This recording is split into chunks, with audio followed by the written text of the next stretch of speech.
다시는 은혜를 베푸지 않으실까 근심과 염려, 영적 침체 가운데 있었던 시인.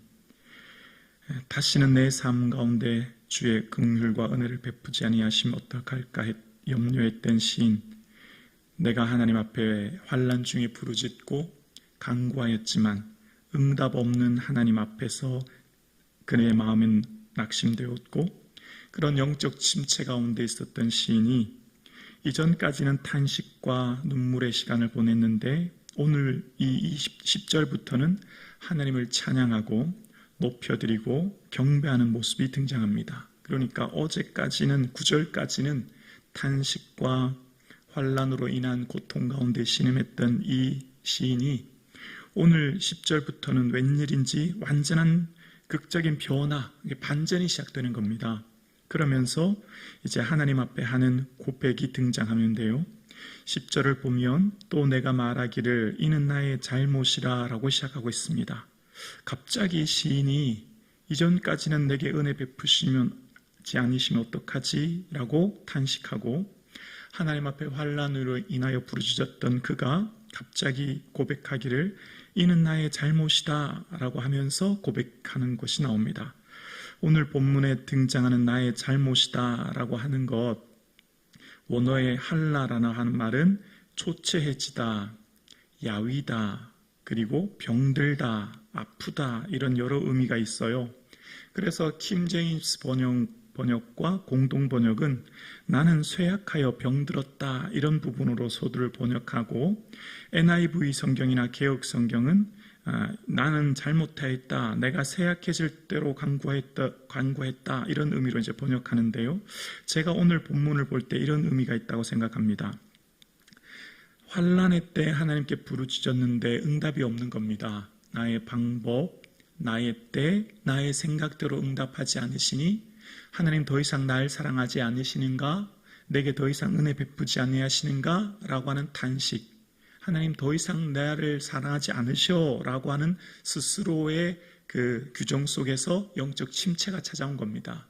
하나님과의 관계가 마치 단절된 것 같고 나는 버림받은 것 같은 그런 생각 속에 살았던 겁니다. 근데 그렇게 영원히 버리실 거야 라고 생각했던 것들, 이런 모든 생각들, 그게 잘못이라는 거예요. 왜냐하면 이 뒤에 나와요. 이 뒤에 10절 이후에 그 이유가 설명되거든요. 그래서 저는 오늘 이 시편 77편을 묵상하면서 9절과 10절 사이, 그러니까 이 본문 속에서는 우리는 그냥 1절에서 20절을 한꺼번에 쭉 읽지만 여기는 굉장한 시간이 농축되어 있다 생각합니다. 그러니까 우리는 단순히 시편 77편을 단 몇 분 만에 읽어내지만 이 시를 고백했던 시인은 인생에 굉장한 오랜 기도의 시간이 담겨져 있었다라고 생각해요. 9절과 10절 사이에 굉장히 하나님 앞에 오래 머물러 있었던 시간이 분명히 있었고, 그 하나님 앞에 오래 머물러 있은 시간 다음에 이 10절을 고백하게 되었다, 저는 그렇게 보여집니다. 여러분, 우리가 하나님 앞에 기도해보면 이런 경험을 하지 않습니까? 하나님 앞에 부르짖어요. 환난이 너무 크기 때문입니다. 부르짖지 않고는 밤에 잠을 잘 수가 없고, 부르짖지 않고 내가 오른손을 들어 내릴 수가 없는 겁니다. 그 환난의 시간 가운데 오랫도록 부르짖으면 그 다음 어떻게 된다고요? 마음으로 기도하게 하십니다. 심령으로 기도하게 하시는 거예요. 잠잠하게 묵상하게 하십니다. 그리고 하나님 앞에 잠잠하게 묵상하고 하나님 앞에 기다리면 이런 은혜가 있는 거예요. 어떻게 해요? 드디어 하나님의 일들을 회상하게 되고 하나님의 위대한 역사를 기억하게 되므로 하나님이 얼마나 위대하신가를 깨닫게 되어서 마치 수많은 해변의 모래알들 중에 하나처럼 내가 느껴져요. 마치 거대한 바닷속에서 있는 심해 중에 작은 존재로 내가 느껴집니다. 왜 그렇죠?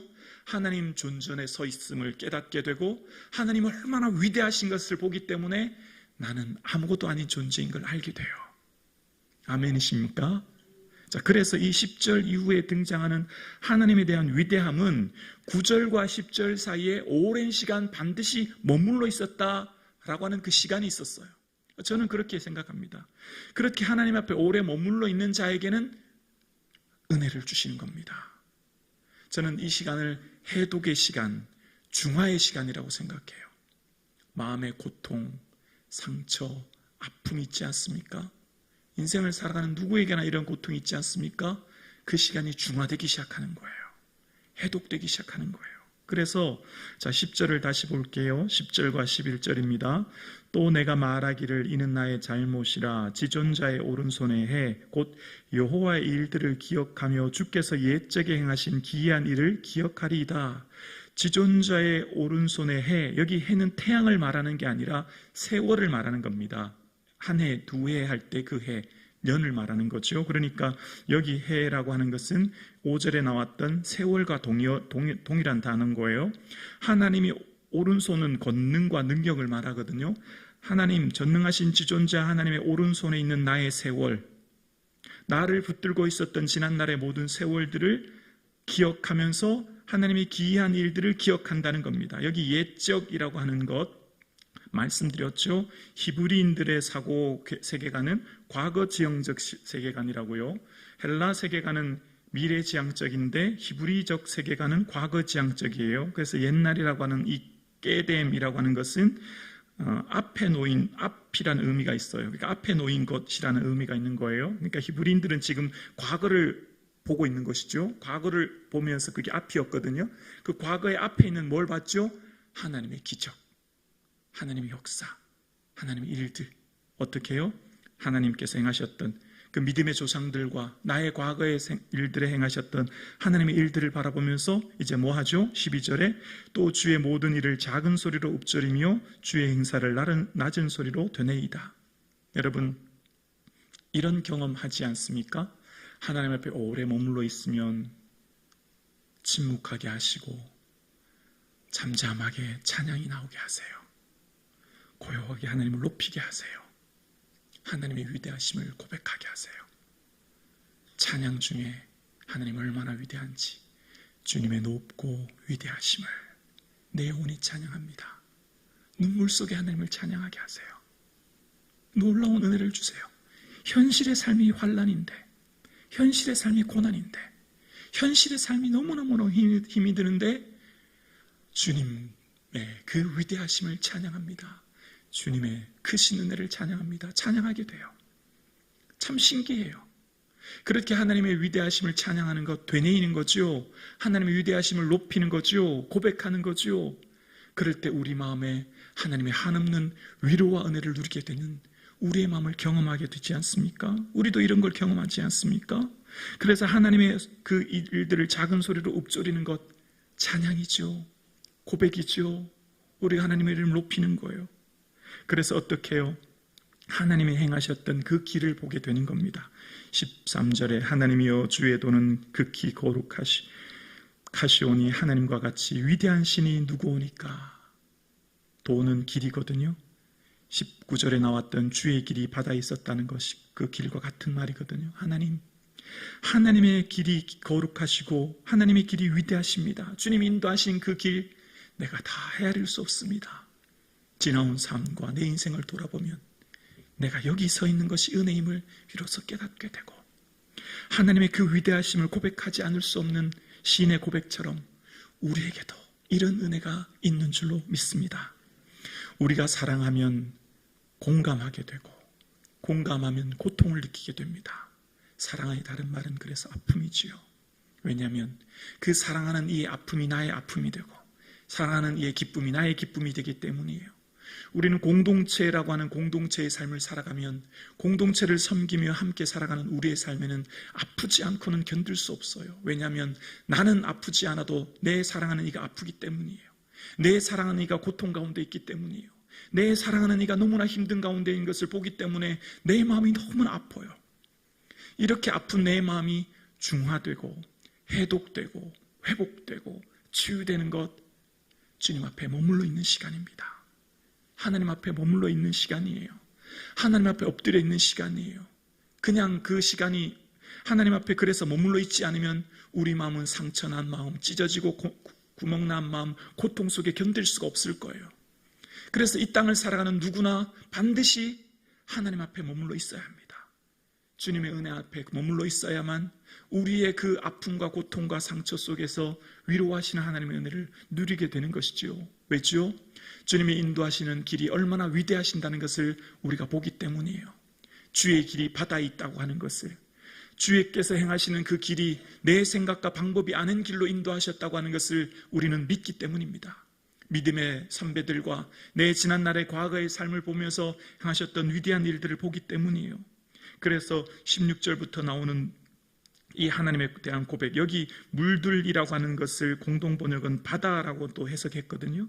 하나님의 위대하신 그 일들에 대한 물, 또 깊음, 이후에 나오는 17절에 나오는 구름, 궁창, 18절에 해오리, 번개, 땅들을 다 뭘 말하죠?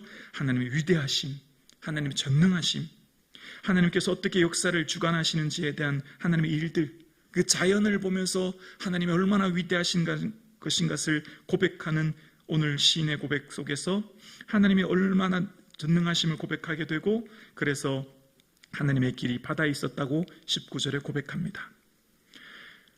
우리의 삶에 하나님에 대한 알은 지식을 넘어서는 경험적 알이 꼭 필요합니다.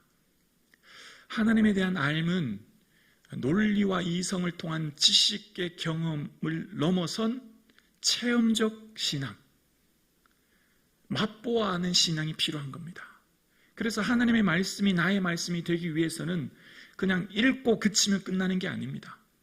이렇게 시편을 기록하기까지 이 아삽의 시가, 이 아삽의 인생을 통해 경험했던 하나님이 나의 하나님이 되기 위해서는 지식의 하나님을 넘어선 체험의 하나님이 필요하고, 그것은 나의 삶에 반드시 순종을 통해 나도 주 앞에 엎드릴 때, 나도 주 앞에 머물러 있을 때 그 성경에 기록된 하나님이 나의 하나님이 되실 줄로 우리는 믿고 경험합니다. 그래서 우리 하나님이 내 하나님이라고 하는 것을, 그래서 시편의 많은 기자들이 하나님이라고 고백했던 그 울부짖음 속에 후렴 부분에서는 주님이라고 고백하는 그 이유가 내 인생의 주인은 하나님이십니다 라고 고백하는 것은 지식의 하나님을 넘어 체험의 하나님, 오늘 지금 여기에 계신 나의 하나님을 고백하기 위해서는 반드시 나도 하나님 앞에 오랜 시간 머물러 있을 때 그 하나님을 고백하게 될 줄로 우리는 믿습니다. 함께 예배하시는 사랑하는 성도님, 그 전능하신 하나님이 지금 이곳에 나의 삶에 우리를 인도하고 계신 줄로 우리는 믿습니다.